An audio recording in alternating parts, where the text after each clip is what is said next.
Bonsoir à tous. Alors excusez-moi de la musique, c'est mon petit frère qui met un petit peu de la musique juste à côté, donc excusez-moi. Si vous m'entendez, c'est le principal. Je vais essayer de parler un petit peu plus fort. Donc je fais mon retour aujourd'hui. Excusez-moi pour ces dernières semaines où j'en faisais pas énormément. Je faisais des posts, mais je faisais pas énormément de vidéos.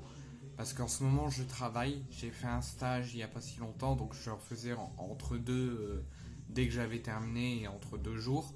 Et là en ce moment j'en ai pas fait de la semaine parce que je travaille plus régulièrement et plus constant et j'ai très peu de temps pour en faire dans une association pour des personnes les plus démunies.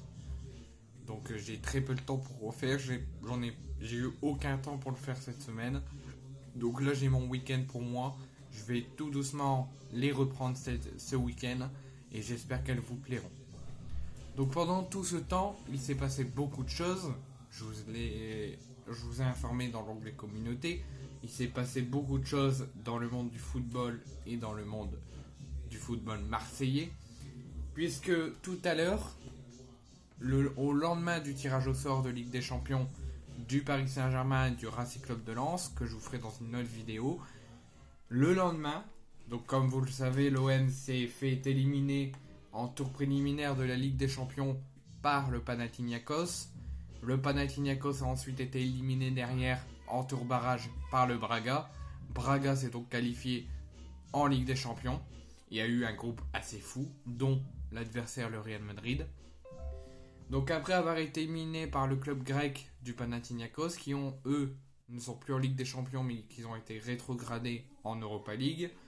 L'OM, donc comme je vous l'ai dit, a donc été reversé en phase de poule de Ligue Europa. Les Olympiens sont désormais fixés sur leur adversaire qu'ils affronteront d'ici fin septembre. Mi-septembre, c'est la Ligue des Champions et fin septembre, c'est l'Europa League et la Conference League. Les hommes de Marcelinho vont avoir comme adversaire un adversaire plutôt élevé qui est surnommé dans tous les fans du football un groupe de la mort. Mais pour moi, il faut toujours avoir des groupes élevés pour montrer notre vrai niveau et voir ce qu'on est capable de faire.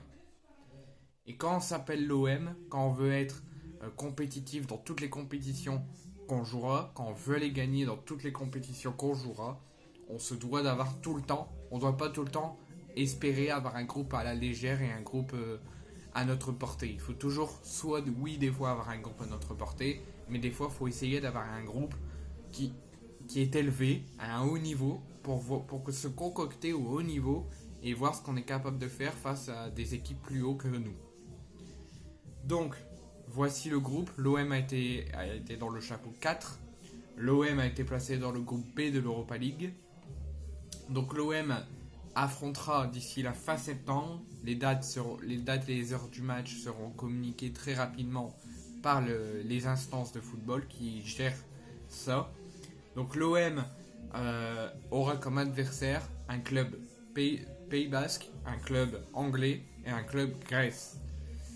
Donc Ajax Amsterdam, Brighton et l'AEK Athènes seront les 3 adversaires en phase de poule d'Europa League. Donc l'OM fait face à un groupe élevé. Alors ceux qui disent groupe de la mort, regardez la différence du groupe du Paris Saint-Germain en Ligue des Champions que je vous ferai dans l'autre vidéo. Là, c'est un groupe de la mort. Là, nous, hormis peut-être l'Ajax, où ça va être un gros match et un gros adversaire qu'il va falloir prendre les 2 matchs au Vélodrome et à l'Ajax avec un grand sérieux. Le reste, je pense que, sauf si on fait le con comme on a fait en Ligue des Champions avec le Sporting, Francfort et Tottenham, où on a très mal joué ce groupe et on aurait pu logiquement passer en 8ème, mais on ne l'a pas fait. Si on refait pareil là, qu'on se croit, je prends pas les matchs avec sérieux, bah ça se reproduira. Donc moi je pense que si on prend cette Europa League avec un grand sérieux et qu'on essaye d'avoir l'objectif de passer les poules et d'aller jusqu'au bout et peut-être la remporter, ce groupe, hormis peut-être contre l'Ajax où on va avoir un beau match de football où ça va être élevé, je pense qu'on peut facilement, peut-être pas finir premier, mais on peut passer deuxième.